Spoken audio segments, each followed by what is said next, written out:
My Hero Academia is a series lots of people love and lots of people hate. However, despite what some of you people may think, I do in fact like this series. I mean, it's in my top 10 series for God's sake, and I've watched a lot of anime and read a lot of manga. However, even if I like My Hero, I still recognise it has problems, something I seem incapable of doing with my top 6 series, but there we go. So today I'll explain the things I like about the series and the things I do not like. Keyword here is I. This is what I like and dislike, so the video is my opinion. So if you disagree, then that is totally fine. However, I do feel a lot of the negatives at least are fairly universal in the community as a whole, so take that for what you will. Anyway, let's start the video off with a positive note, so like, comment, subscribe and tell me why you like or dislike My Hero in the comment section down below. Society. My Hero is thematically at least a series all about society, and this is, in my opinion, the greatest strength of the series. I even made a video on the subject, but who knows how long ago. But basically, for those not familiar, My Hero's characters are all shaped by hero society and how it discriminates certain groups while lifting up others on a pedestal. I mean, the main character is a quirkless boy and is one such person who is oppressed by the hero society, which promotes kids to strive to become heroes, though I will talk about Midoriya specifically in a bit. I mean, all the greatest villains in the series are a result of the society.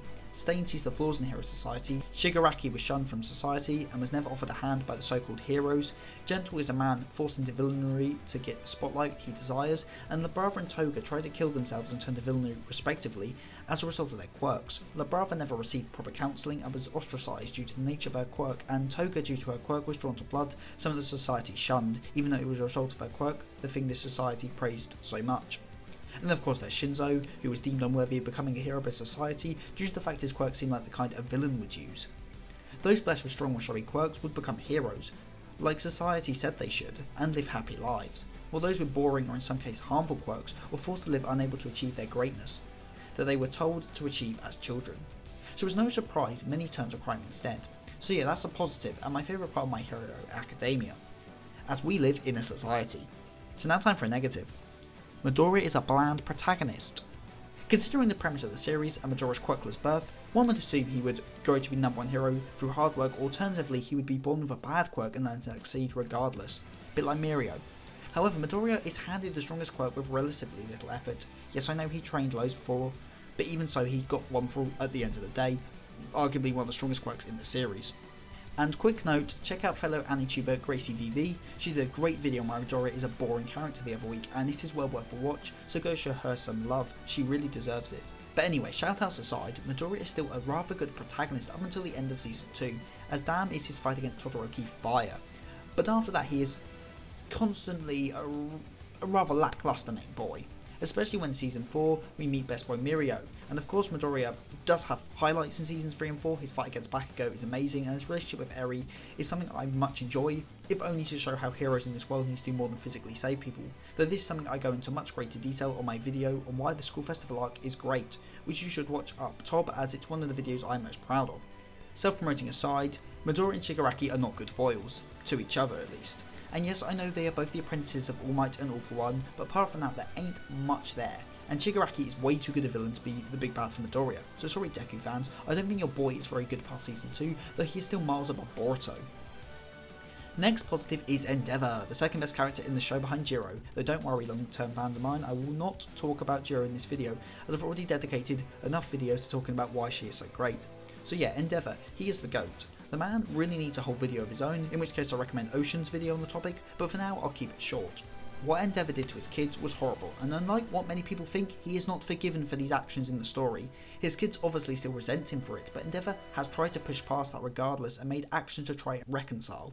And it's a slow process as it should be, and at no point is Endeavor seen as noble or in the right.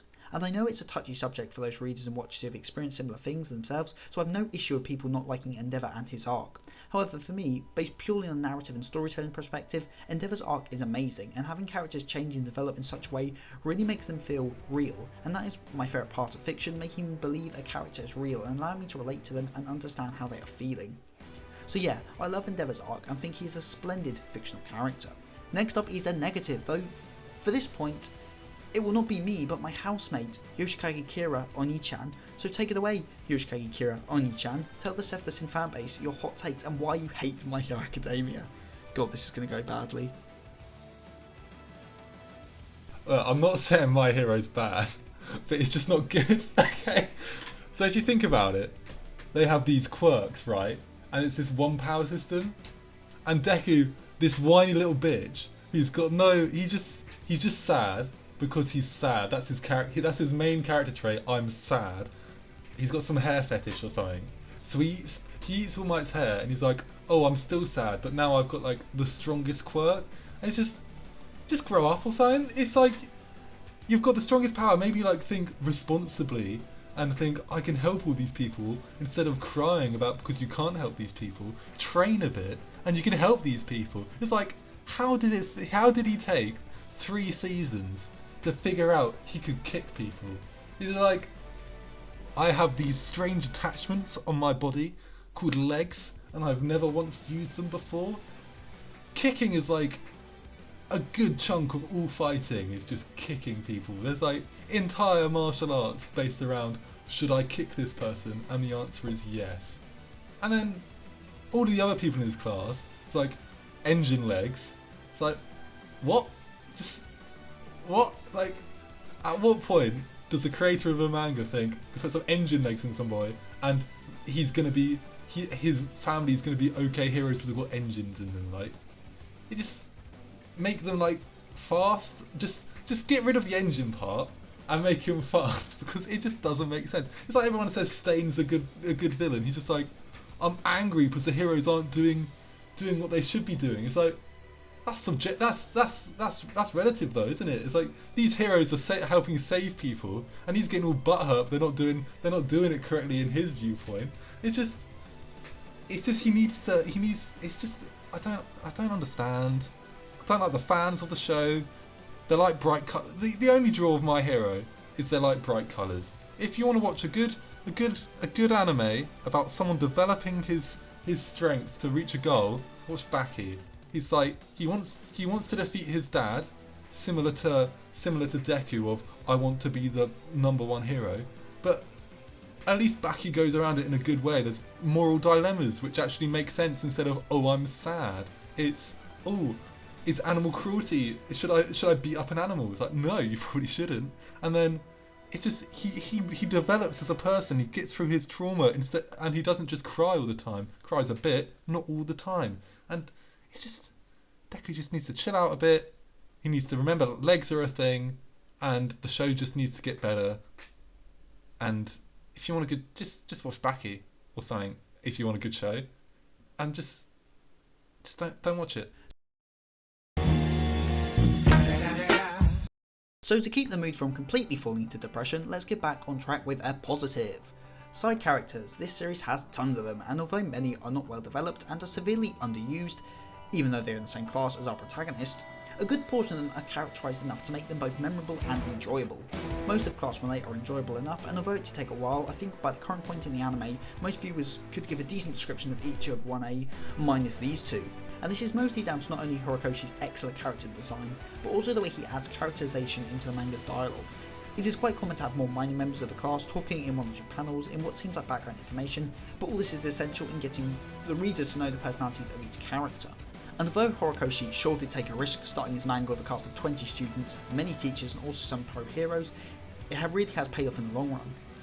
As I feel My Hero has one of the most diverse supporting casts of any modern shonen. I hope I never come to regret saying that sentence.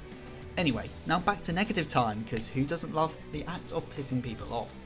Power scaling is not something many people talk about in regard to My Hero Academia, mainly because on a surface level it doesn't seem to affect the series much. However, at the end of the day, it is a battle shonen manga, and as a result, power scaling is a real issue.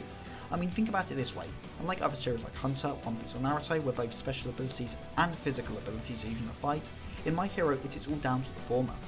Quirks are all that matter in these fights, which is very fitting with the themes of the series, with those quirkless individuals being denied the right to become heroes, but it does present an issue for basic storytelling. Bakugo, for example, is meant to be Midoriya's rival, but there is a big issue here. When Midoriya masters One for All, he will have the same destructive power and speed as All Might. Bakugo can create explosions, that's it. So how is Bakugo meant to keep up with Midoriya in the future? I mean, yes, he could undergo a quirk evolution to keep up, but that would not only seem cheap, but ruin Bakugo's character. He is someone who hates to be overtaken, hates to catch up. Giving him a power-up out of the blue would ruin his character, so yeah, Bakugo won't be able to keep up with Midoriya, and that is an issue. Because if Midoriya in the final arc of the series is so much more OP than his rival, then he will become an ultimate hero, yes, but he will strive away from his roots. He will have gone from a powerless and quirkless boy to being essentially a god, and having far surpassed the rest of his peers. And this to me at least doesn't sound right, in that it doesn't sound like something that should happen in My Hero Academia. Midoriya is overpowered compared to the rest of the My Hero verse, and when his full power is unlocked, not many people will be able to rival him, let alone Bakugo and his explosions. And I won't spoil anything for anime only fans, but trust me when I say he gets far stronger than you can even imagine in the manga. And yes, this issue will be masterfully solved in the future, possibly, but for now I don't see how it can. I mean, when Bakugo fought Midoriya, it was a very competitive fight, but Midoriya was only using like 7% of his power, so when he can freely use 100%, there will no longer be any comparison. Bakugo will cease to be a rival, and the series will lose one of its most important characters. So yeah, the series could be power scaled better, if only for the sake of the future of the story. But come on, what series is good at power scaling? Dragon Ball certainly isn't, and Sins is a very bad defender, so in comparison My Hero is not too bad, and this whole point seems like a nitpick. That's because it is. Why? Because I really love this series, and really don't have too many issues with it. However, there is nothing wrong with identifying flaws in things you love, because if you struggle to find faults in those kind of things, then it just means you really do love something. So there you go, 3 reasons why I like My Hero and 2 reasons why I don't, along with some hot takes from my housemate Yoshikage Kira on Nichan. And of course there is way more I could talk about, but come on, I see my viewer engagement rates, no one is going to watch one of my videos that's over 10 minutes long. Also, this is my 99th video, meaning my next video is my 100th, so of course it'll be a special video, but funny enough, I also owe you all a milestone special, as at the time of writing this video, we've just surpassed 350 subs, with that being in large part to a shout out from a handsomely masked man. So yeah, next video is a milestone special, so make sure not to miss it, and since the last comment thing went down so well with the comment section being full of backies of blokes, I want you all this time to comment down below either your favourite thing about My Hero or your least favourite thing. I want to see lots of comments and hot takes down below, so please don't disappoint. And if you haven't already, make sure to follow my Twitter at SethTheSin and my Instagram at SethTheSin_cosplay. And so with all that said and done, I've been Seth the Sin, the deadly sin of geek, and I am signing out. Stay safe everyone.